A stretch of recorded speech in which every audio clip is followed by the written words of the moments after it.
देव गो भया। अनुवाद श्रील जगद्गुरु प्रभुपाद कृत श्रील जगद्गुरु श्रील प्रभुपाद की जय। ट्रांसलेशन। ब्राह्मण्य संस्कृति भगवत চেতনা এবং গো রক্ষার অবহেলা করার ফলে আমি অত্যন্ত অসভ্য এবং পাপী। তাই আমি চাই যে আমার রাজ্য পরাক্রম এবং ধন সম্পদ ব্রাহ্মণের ক্রোধাগ্নিতে এক্ষুনি ভস্ম হয়ে যাক, যাতে আমি ভবিষ্যতে এই প্রকার অমঙ্গলজনক মনোভাবের দ্বারা কখনো প্রভাবিত না হতে পারি।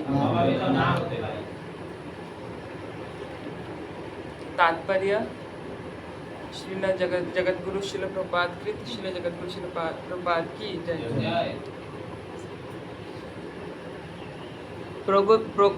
প্রগতিশীল মানব সভ্যতা ব্রাহ্মণ সংস্কৃতি ভগবত চেতনা এবং গো রক্ষার ভিত্তিতে প্রতিষ্ঠিত।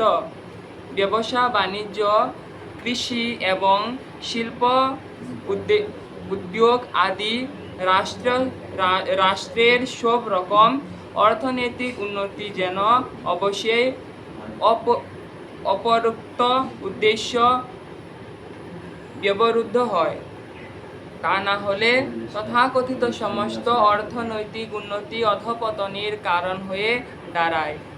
গো রক্ষার অর্থ হচ্ছে ব্রাহ্মণ্য সংস্কৃতির পুষ্টি সাধন করা, যার ফলে ভগবত চেতনার উন্মেষ হয় এবং মানব সমাজের সর্বসঙ্গীন সাফল্য সাধিত হয়। কলিযুগের লক্ষণ হচ্ছে জীবনের উচ্চ আদর্শগুলি নিবিষ্ট করা এবং মহারাজ পরীক্ষিত যদিও প্রবলভাবে কলিকে এই পৃথিবীর উপর তার প্রভাব বিস্তার করা থেকে নিরস্ত করেছিলেন, কিন্তু উপযুক্ত সময়ে কলির প্রভাব এতই হয়েছিল যার ফলে মহারাজ পরীক্ষিতের মতো একজন মহানুভব রাজাও সামান্য ক্ষুধা তৃষ্ণা উত্তেজিত হয়ে ব্রাহ্মণ্য সংস্কৃতির অবহেলনা করেছিলেন।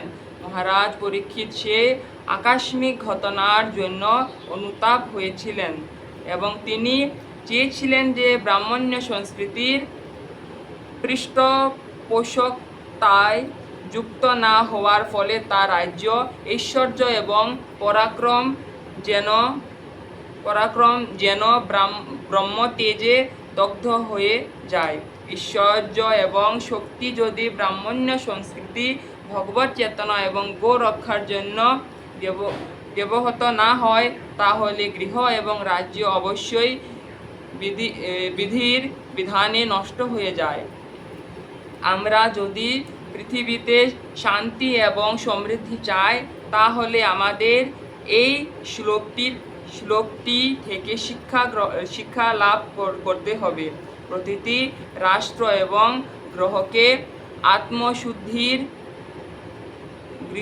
গৃহকে আত্মশুদ্ধির উদ্দেশ্য ব্রাহ্মণ্য সংস্কৃতির প্রসার, আত্ম উপলব্ধির জন্য ভগবত চেতনার প্রসার এবং এক যথার্থ সভ্যতাকে টিকিয়ে রাখার জন্য যথার্থ পরিমাণের দুগ্ধ ও উত্তম আহার্য লাভের উদ্দেশ্য গো রক্ষণের প্রচেষ্টা অবশ্যই করতে হবে।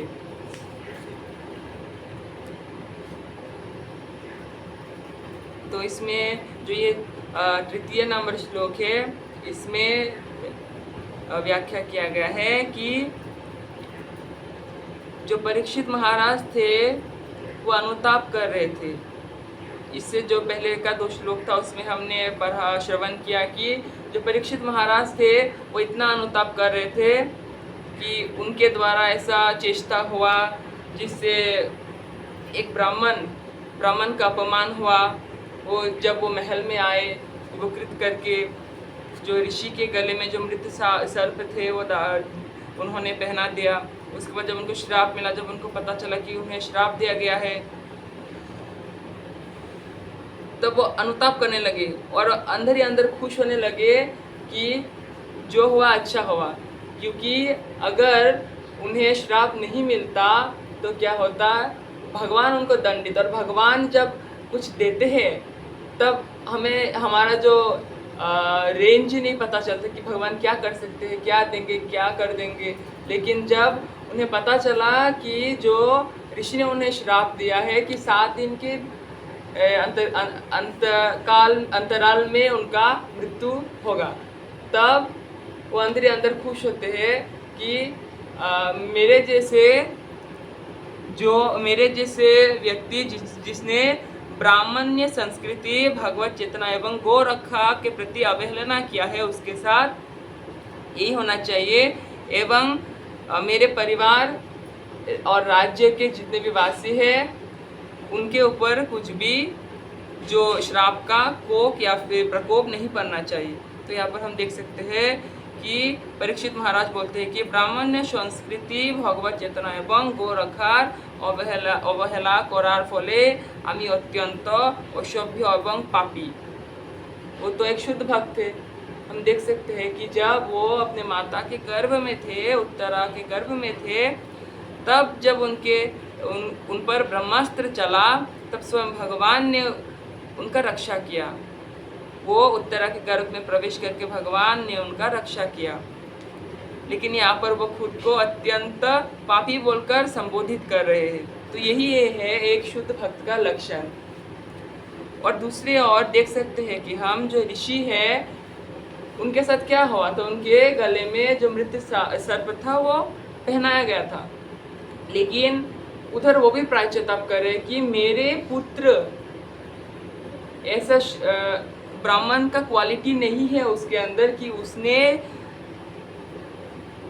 क्रोध में आकर जो राजा है उसको श्राप दे दिया, ऐसा बड़ा श्राप दे दिया। तो हम देख सकते हैं कि इसमें जो ऋषि है वो एक जो शास्त्र में बताया गया है ब्राह्मण, उसका सारा गुण रखता है। और दूसरे और जो ऋषि का पुत्र है वो कलयुग का ब्राह्मण को दर्शाता है।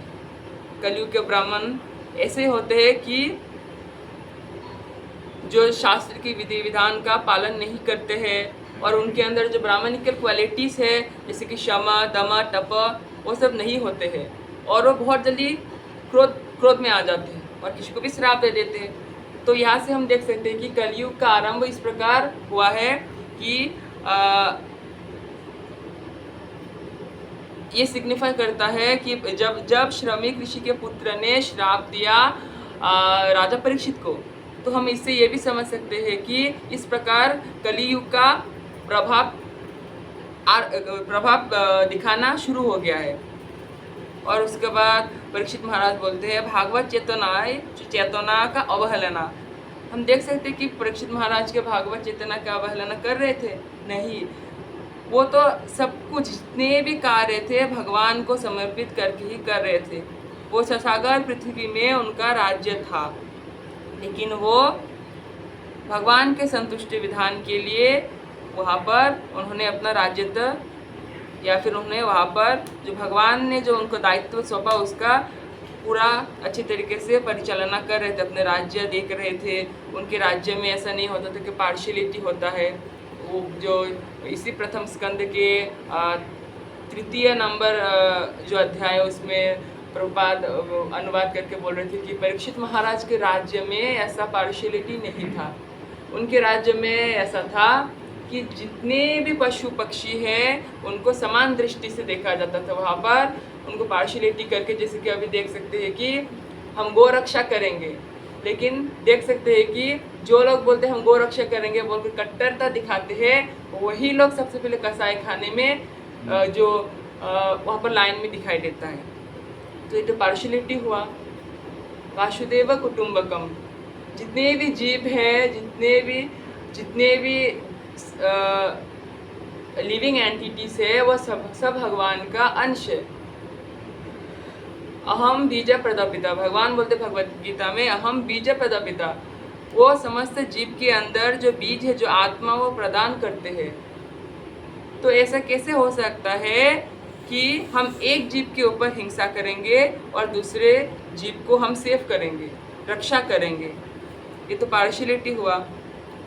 तो इसमें हम देख सकते हैं कि जो कलियुग के ब्राह्मण भी है, उनके अंदर वो क्वालिटीज़ नहीं होता है। भगवत गीता में भगवान ने जो ब्राह्मण है उनके गुण के बारे में बताया गया है। भगवान ने बोला है समो दमस तपो शौचम शांतिर अर्जवम एव च ज्ञानम विज्ञानम अशित्यकम ब्रह्म कर्म स्वभावजाम। भगवान ने बोला है peacefulness, self controlled, austerity, purity, tolerance, honesty, knowledge, wisdom और भगवान के प्रति and faith in God, these are the natural qualities and duties of a Brahmin. तो ये सब ब्राह्मण का गुण है और उनका क्वालिटीज है। तो यहाँ पर बोला गया है कि जो ब्राह्मण है वो सेल्फ कंट्रोल्ड है। हमारे उपदेशामृत में भी प्रथम श्लोका में बोला गया है कि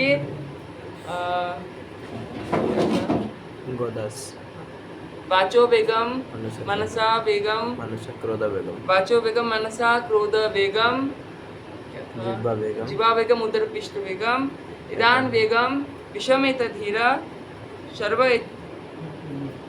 था, जो भी हमें भूल गया वो।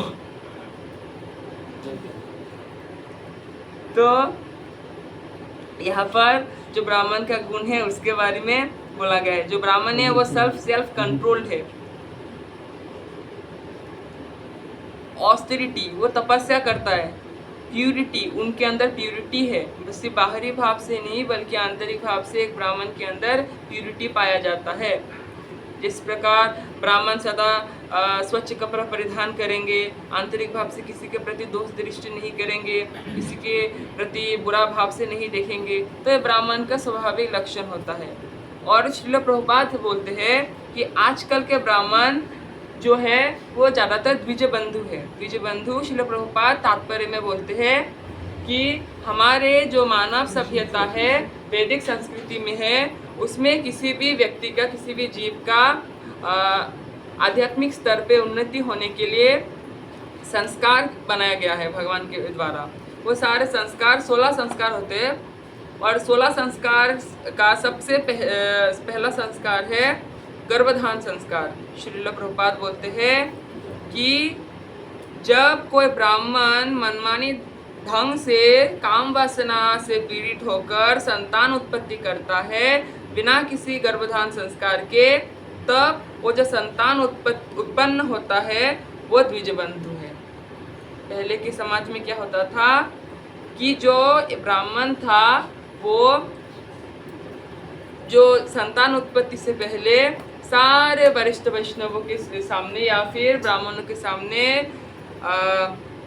वरिष्ठ गुरुजनों के सामने जाकर एक अनुष्ठान करते थे जिसे गर्भधान संस्कार बोला जाता था, जिसमें उनसे परमिशन लिया जाता था कि वो कृष्ण कॉन्शियसनेस या फिर एक जो ब्राह्मणिकल क्वालिटीज़ वाला जो धर्म को जो वैदिक सिद्धांत है उसका प्रचार करे। उसके लिए एक सद्गुणी संतान के लिए वो संस्कार किया जाता था। लेकिन आजकल के संस्कृति में आजकल क्या होता है कि सब लोग वेस्टर्न संस्कृति फॉलो कर रहे हैं, जहाँ पर कोई भी व्यक्ति ये गर्भधान संस्कार नहीं पालन करता है। तो हम देख सकते हैं कि सारे जितने भी लोग हैं जिन्होंने गर्भधान संस्कार नहीं किए हैं वो सब द्विजबंधु है। लेकिन जो भागवत विधान है उसमें जब कोई व्यक्ति किसी भी जाति धर्म का क्यों ना हो, भागवत धर्म का पालन कर कर अपने इंद्रिय को निग्रह करके अगर कोई भगवान की सेवा में नियुक्त है तो वो गुरु बनने के योग्य है। तो ये जो आजकल के कथा कथित ब्राह्मण है वो भी गुरु बनने की जो योग्यता है उसको खो चुके हैं। उसके बाद गौ रक्षा, एक श्लोक है, भगवान की स्तुति है, नमो ब्राह्मण देवाय गौ ब्राह्मण हिताय च जगत हिताय कृष्णाय गोविंदाय नमो नमः। तो यहाँ पर भगवान बोलते हैं कि जो ब्राह्मण और गौ का रक्षा होना चाहिए और भगवान उनका रक्षा करते हैं। नमो ब्राह्मण देवाय गौ ब्राह्मण हिताय च। तो ये जो गौ है, हम देख सकते हैं कि जो वैदिक संस्कृति है वो गौ रक्षा के ऊपर आधारित है। सुबह जो पहला रोटी है वो जो पहला रोटी है वो गाय को दिया जाता था और अंत में जो अंतिम रोटी है वो स्वान को दिया जाता था, कुत्ता को दिया जाता था। जिस प्रकार हम देख सकते हैं कि अगर कोई व्यक्ति सोने से पहले भगवत चेतना में रहे और उठने जब वो उठता है उसके बाद भी अगर वो भगवत चेतना में रहे, जो बीच का समय है वो भगवत चेतना में ही है, वो ऐसा करके माना जाता है। तो जब हम पहला रोटी किसी गौ माता को देते हैं और अंत का जो अंतिम रोटी है खाना है वो जब हम स्वान को देते हैं तो हम उससे अनुभव कर सकते हैं कि ये जो समस्त खाद्य वस्तु है वो भगवान का है और हम सब जीव भगवान के ही अंश है। इसीलिए हम जो ये खाद्य है भगवान का ही है और हम इसको दूसरे को प्रदान कर रहे हैं, दूसरे जीव को, जिससे हम ये भी समझ सकते हैं कि सारे जीवों का उत्साह भगवान है। सारे जीव का जो सृजन करता वो भगवान है।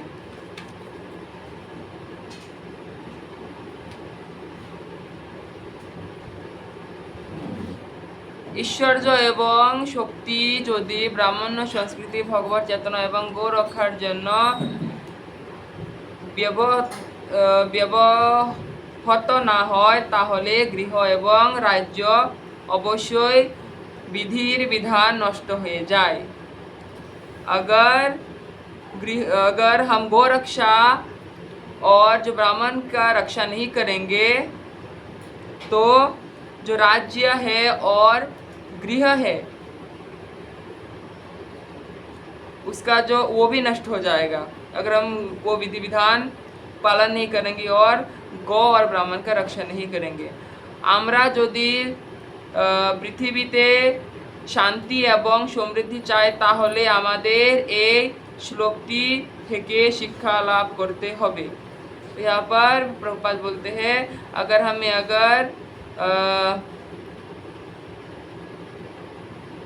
पृथ्वी में अगर शांति और समृद्धि चाहिए तो हमें इस श्लोक को हृदयंगम करना होगा। इस श्लोक से जो शिक्षा मिलता है उसको ग्रहण करना पड़ेगा।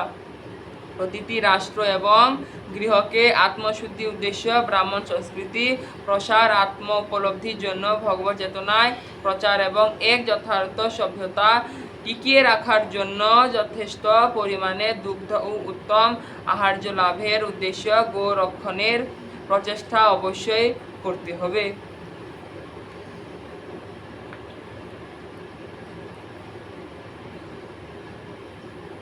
तो जो हम समझा पाए आपको यहीं से बोलकर इसी में हम अपना वाणी को विराम देना चाहेंगे। कुछ भूल टूटी बात हमें क्षमा कर दीजिए। हम करेंगे हरे कृष्णा कृष्णा कृष्णा हरे हरे, हरे राम राम राम हरे हरे। वैष्णव चलाचल कर लो।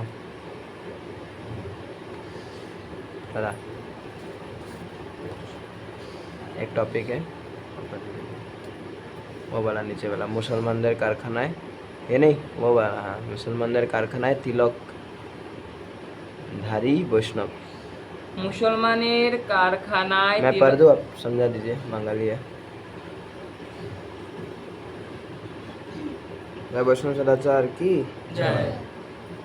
এক সময় ভারতবর্ষের কোনো এক কারখানায় সমস্ত শ্রমিকই ছিল হিন্দু, অধিকাংশই বৈষ্ণব। বৈষ্ণবীয় তিলকমালা এবং পোশাক পরে শ্রমিকেরা কাজ করতে পারত। কিছুদিন পর ওই কারখানা এক মুসলমান মালিকের তত্ত্বাবধানে চলে যায়। ব্যবসা হাতে নিয়েই ওই মুসলিম মালিক ঘোষণা করলেন যে আর কোনো শ্রমিক বৈষ্ণব তিলক পরে কাজে আসতে পারবে না। অধিকাংশ শ্রমিক তা মেনে নেয়। সে অনুসারে নির্দিষ্ট তারিখে তারা তিলক ছাড়াই কাজে আসে। তবে একজন কর্মী ভাবল, দেখাই যাক না কি হয়, কৃষ্ণ যা করেন। সেদিন সে খুব স্পষ্ট করে বৈষ্ণব তিলক পরে কাজে গিয়েছে।